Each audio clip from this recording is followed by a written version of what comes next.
Today we're learning how to figure and cut stair stringers for a basic set of stairs. If this is your first time building your own set of stairs, I imagine you're pretty overwhelmed right now, and that's okay, because by the end of this two-part series, you're going to be able to figure the math, lay out and cut your own stringers, and then learn how to install them using 3 different methods. To get us started, you're going to need to know some basic terminology. The first term is stringer. Stringers are normally made up of dimensional lumber, and they make up the main structure of the staircase. A typical stairway will have 3 to 4 stringers. The second term is stairwell header. The stairwell header is important because it's the structural member that supports the floor above, and it's also where the stringers are attached. The next term is tread. Treads are the finished part of the stairs that you actually step on.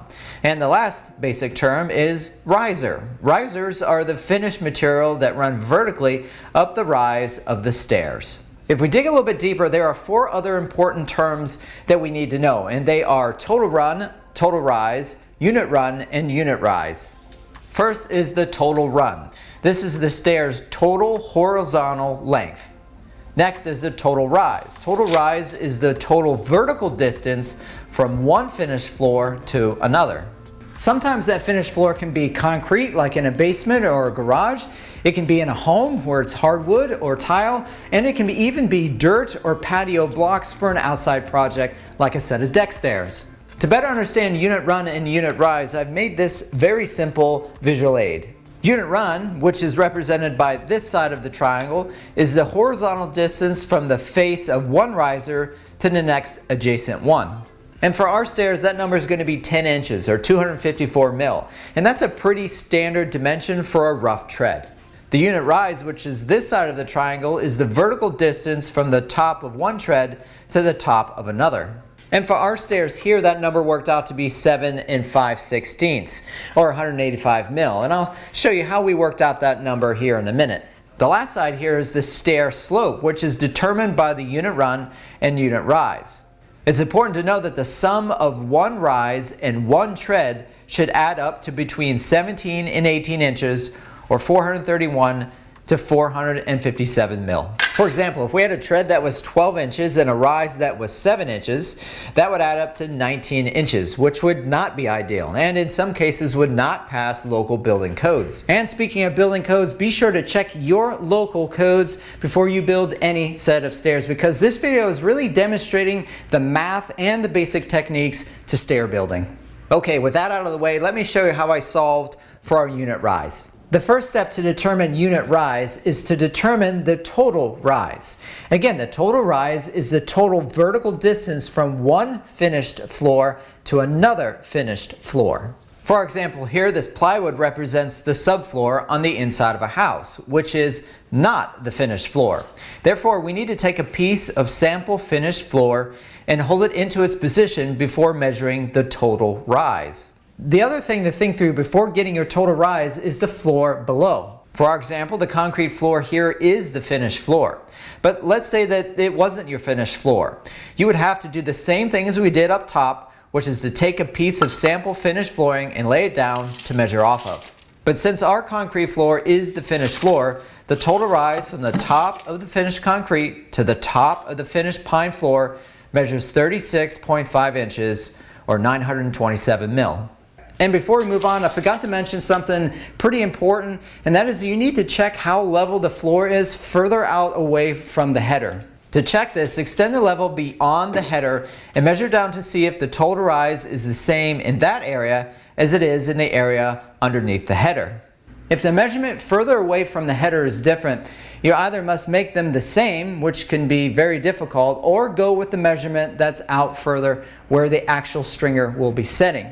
So for our example here, the measurement is quite the same, so I'm going to go ahead and go with the measurement that's right under the header. With the total rise now identified, let's go ahead and move on to step 2, which is the math behind solving for unit rise. The ideal rise for a stair is 7 inches or 177 mil. Knowing that, take the total rise, which is 36.5 inches, and divide that by 7, which again is the ideal rise, to get 5.21. This number represents the total number of risers. But of course you can't have a partial riser, so you have to round to the nearest whole number, and in this case that would be 5. Now divide the total rise of 36.5 inches by 5 this time to get 7 5/16 or 185 mil, which is indeed the unit rise for our stairs. So how many total treads and risers will we need for our stairs? Well, it all depends on how we decide to attach the stringer to the header. There are two main ways to do that. The first is to have the tread at the top of the stairs even with the finished floor. Doing it this way makes the number of risers and treads the same. The second way to attach the stringer, and the way we're going to do it today, is to drop the stringer down and use the top of the finished floor as one of the treads. Doing it this way makes the number of treads one less than the number of risers.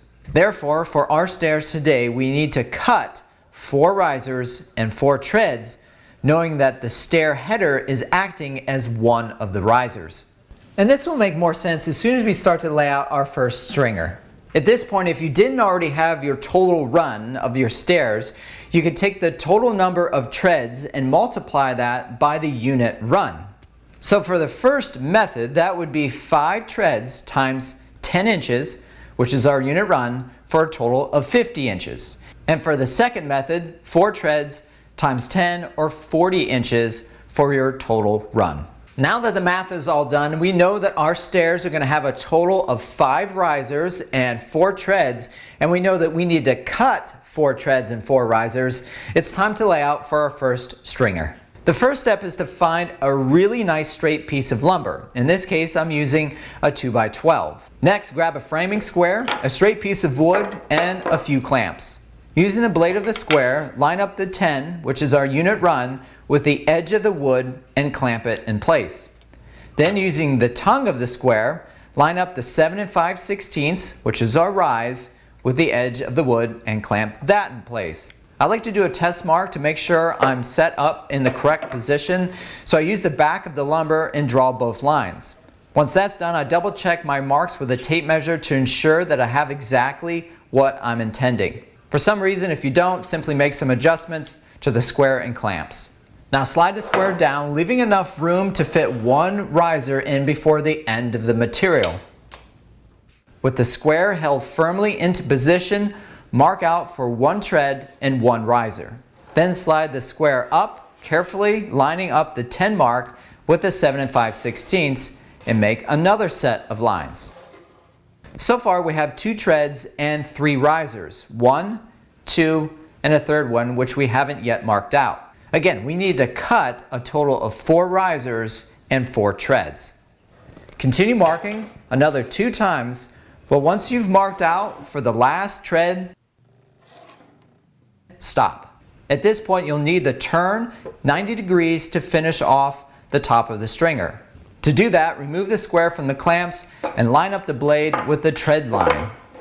Making sure it's lined up perfectly, draw the 90-degree line. Now it's time to move back down to the bottom and draw the last riser.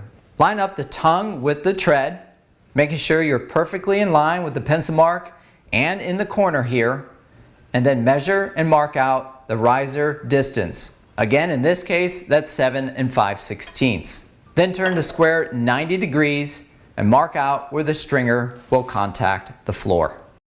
The next step before we actually cut the stringer is that we need to drop the stringer the thickness of the tread.